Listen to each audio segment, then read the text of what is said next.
자, 8번째 썰 한번 가보도록 하겠습니다. 댓글 컨텐츠고 영상 제목 가족 친구 사이니 안 갚아도 된다는 마인드죠. 본인은 이해하려 안 하면서 상대에겐 정운운하면서 이해를 요구하니 사람으로 안 보입니다. 라는 영상에 달린 댓글입니다. 참 이런 가까운 사람끼리 동거래 참 싫죠 여러분. 근데 진짜 많아 이게. 한국 사람들이 또 정이 많다 보니까 또 가까운 사람들의 어떤 부탁을 거절 못해요. 특히 이런 것들이 거절 못해. 내가 만약에 돈을 안 빌려주면 이 사람은 삶이 나라고 떨어지겠지. 오죽하면 나한테 부탁했을까. 그런 것 때문에 양심이 찔려가지고 솔직히 속마음 빌려주고 싶지 않아. 근데 이 사람이 내가 안 도와주면, 내가 이 사람 부탁 거절하면 이 사람 만약에 돈을 못 빌리게 되면 이 사람 망할 텐데, 내가 과연 앞으로 이 사람하고 얼보고 만날 수 있을까? 이것 때문에 어쩔 수 없이 빌려주는 경우 많아. 여러분, 돈 안 빌려주는 게 양심에 어긋나는 게 아닙니다. 애시당초 양심에 어긋나는 행동을 한 사람은 돈을 빌리러 온 사람이에요. 그렇지 않습니까? 나 이해가 안 되는 게 왜 돈 안 빌려준다고 욕먹은 거지? 아니, 내 돈인데 맞잖아요. 내 돈 빌려주고 안 빌려주는 건 내가 선택하는 거고, 이거는 양심이나 인성하고는 아무 상관도 없는 거죠. 근데 우리나라가 참 웃긴 게 뭐냐면, 돈을 안 빌려주면 싸가지 없다. 쥐밖에 모른다. 이기주의다. 이딴 소리 들어. 안 빌려준다고 욕먹는 문화는 도대체 누가 만든 거야, 이거? 그렇지 않습니까, 여러분? 특히나 여러분 있잖아요. 돈 관계에서 가장 무서운 사람이 누군지 아세요? 돈 관계에서. 보통은 친구나 지인으로 알고 있는데, 돈 관계에서 가장 무서운 사람은 친구나 지인보다 가족입니다. 가족. 예, 가족이에요. 오히려 가족이 돈 문제를 더 크게 칩니다. 예, 지인은 웬만하면 있잖아요. 우리가 뭐 수천만 원 단위까지 가는 경우는 그렇게 많지가 않아요. 예, 지인들은 뭐 몇십만 원 단위도 있잖아. 근데 가족은 수백은 기본이고 수천만 원, 수억까지 들어갑니다. 심한 경우 수십억도 가요. 왜 보면 잘 나가는 연예인들 보면 가족한테 돈을 이제 맡겼는데 돈 다 써버려가지고 이제 난리 나는 경우도 있잖아요. 자기 돈도 아닌데. 그런 경우 있죠, 여러분. 우리 가족이 돈 문제를 더 크게 일으킵니다. 진짜로. 우리 가족 간의 돈 문제 더 심각해. 진짜 심각해, 여러분. 이런 경우 있습니다. 뭐냐면, 집안에 형제가 있습니다. 형제가 있는데, 형이 있어. 근데 그 형이 자꾸 사고를 쳐요. 예전에 그런 사연이 있었습니다. 제가 하나 소개시켜 드릴게요. 뭐냐면, 예전에 제 방송에 고민 사연으로 왔던 건데 뭐냐면, 이제, 그 친형이 있습니다. 남자분인데, 그 형이 사고를 쳐요. 도박 중독이에요. 예, 상습 도박 중독이에요. 그래서 가지고 있던 돈 다 날리고 집도 날리고 빚만 5천만 원 있습니다. 근데 도박을 안 끊고 자꾸 동생한테 돈 달라고 그래. 그래서 돈을 계속 주다 보니까 돈이 없어요. 그래서 자꾸 주다 보니 지쳐가지고 저한테 하소연하는 겁니다. 어떻게 하면 좋겠냐. 저는 그렇게 얘기했습니다. 앞으로 형 볼 생각하지 마라.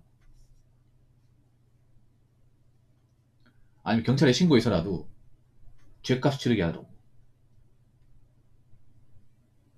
이런 게 미치죠, 여러분. 사연만 들어도 정말 머리가 아프죠.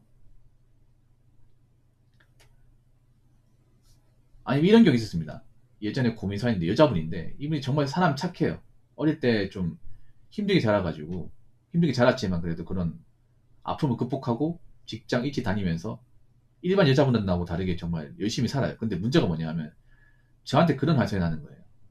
붕어 형, 제가 작년인데요. 제가 집안 문제를 어디까지 해줘야 되죠? 이런 얘기 하는 거예요.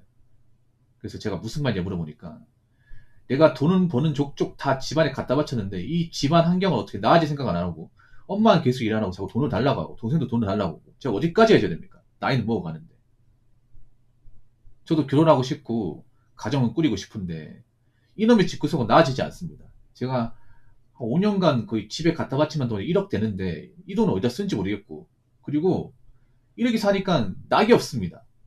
열심히 사면 뭐합니까? 이런 사연이 있었거든요. 진짜로. 미치죠 여러분. 이럴 때 가족이 정말 좋은 존재라 얘기할 수 있나? 왼수 아닙니까 왼수? 아니 내가 가족한테 뭐 대접받은 것도 없어. 가족이 나한테 해준 것도 없거든. 근데 나이 먹고 성인 됐으면 가족이 나한테 해준 게 없으면 적어도 누가 되면 안 되잖아. 근데 누가 된 사례가 진짜 많습니다. 보통 가족 중에 형편이 안 좋으면 왜 가족 중에 열심히 사는 사람이 있으면 그 사람 피 빨아먹는 약간 모스키토 같은 가족들이 있어요.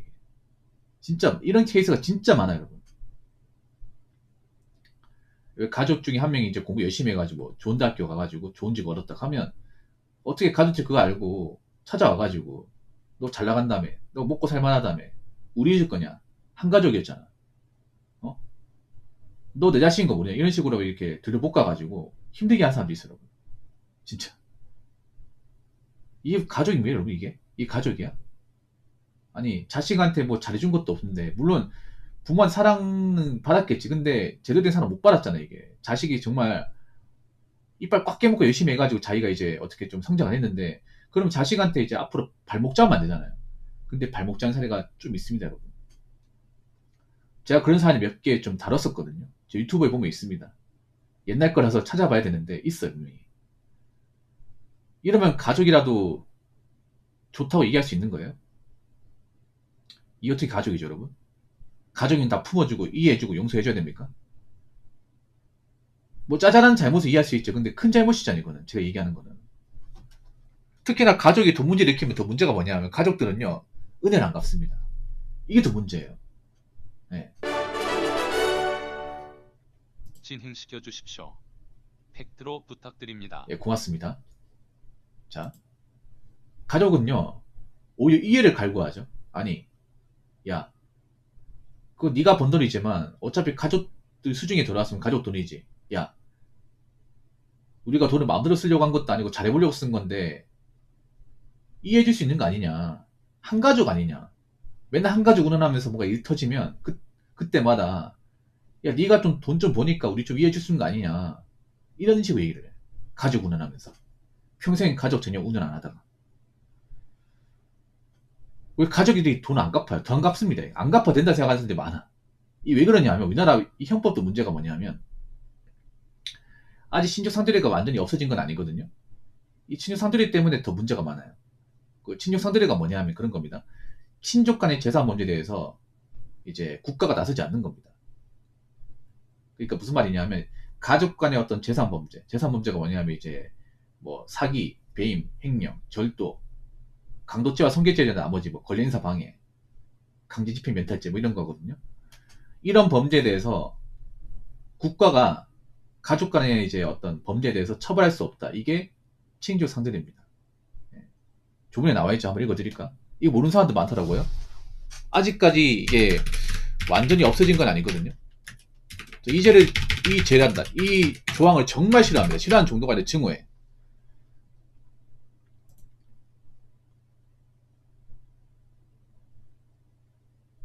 여기 보면 나와있거든요. 형법 328조. 직계혈적, 배우자, 동거친족, 동거가족 또는 그 배우자 간에 323조이죠. 이게 재산죄거든요. 아까 제가 말씀드린 사기, 배임, 횡령. 이 죄는 형을 면제한다. 처벌할 수 없다는 거야.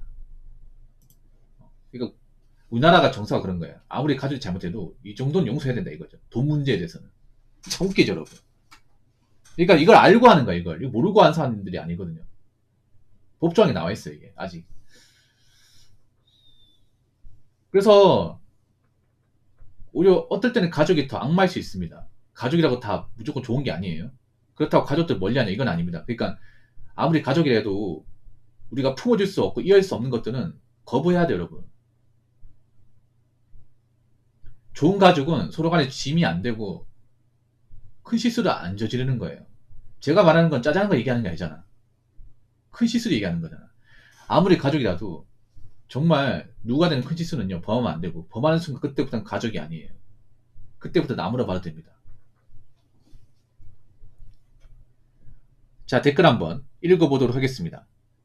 가족이나 친구들, 동거래는 절대 하지 않는 것이 좋습니다. 빌려준다면 그건 없어도 된 돈이면 빌려줘도 됩니다. 저는 개인적으로 친구한테 4만 달러, 형제가 3만 달러 되는 돈 빌려줬다가 못 받았습니다. 사업하면서 못 받는 돈은 얼마인지 계산이 안 되네요. 빌려간 사람은 갚을 여력이 생겨도 갚을 생각이 없음이 대부분이고 간혹 상황이 정말 어려워서 못 갚는 사람도 있습니다. 아무튼 젊은 친구들 절대 가족 간 또는 친구들 사이에 동거래는 하면 안 됩니다. 라고 적으셨습니다. 와, 어마어마하네, 이게. 4만 달러면 지금 돈이 6천만 원이에요, 6천만 원. 지금 환율이 얼마나 되지? 한 5,600만 원 되겠네. 6천 안 되더라도 한 5,600원 되겠네요.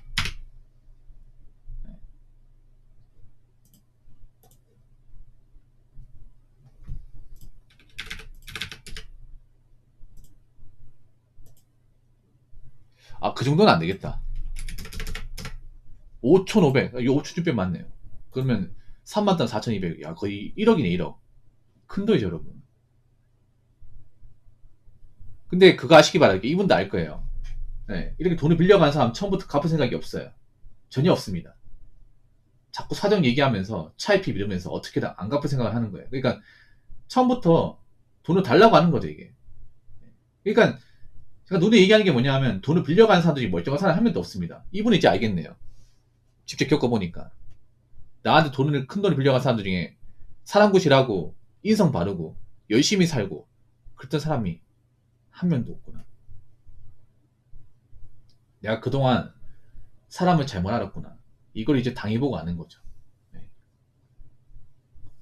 그래서 제가 눈에 강조하는 게 앞가림이야, 앞가림. 적어도 앞가림만 우리가 돈을 벌면서 나한테 수중에 돈이 있으니까 누구한테 돈 부탁할 일이 없어요, 여러분. 근데 앞가림 못하니까 이런 일이 발생하는 거야. 생각해봐. 지한테 돈을 빌리지만 앞가림 심하게 못하는 거죠. 어떻게 돈을 버는데 그동안 돈이 없었냐는 거지. 이건 앞가림 못하는 거 말고는 설명이 안 되는 거야, 이게. 적당히 못하는 게 아니라 심하게 못하는 거지. 그렇기 때문에 앞으로 앞가림 못하는 사람들은요, 상종을 하면 안 돼요. 그리고 이렇게 생각하시면 돼요. 앞으로 갑자기 나한테 돈 부탁하는, 그럼 이 사람은 문제가 많은 사람이라고 생각하셔야 됩니다. 문제가 많았기 때문에, 앞가림 못하기 때문에, 내가 나이 먹고 돈 관리 못했기 때문에 지인들에게 돈 부탁을 하는 겁니다. 가족도 마찬가지야. 가족이라고 무조건 옆에서 봐주고 도와주고 감싸주고 하면 안 됩니다. 아무리 가족이라도 이 선을 넘어가 버리면 그때부터는 안 보고 살아야 됩니다. 아시겠죠? 자, 이상으로 8번째 썰 마치도록 하겠습니다.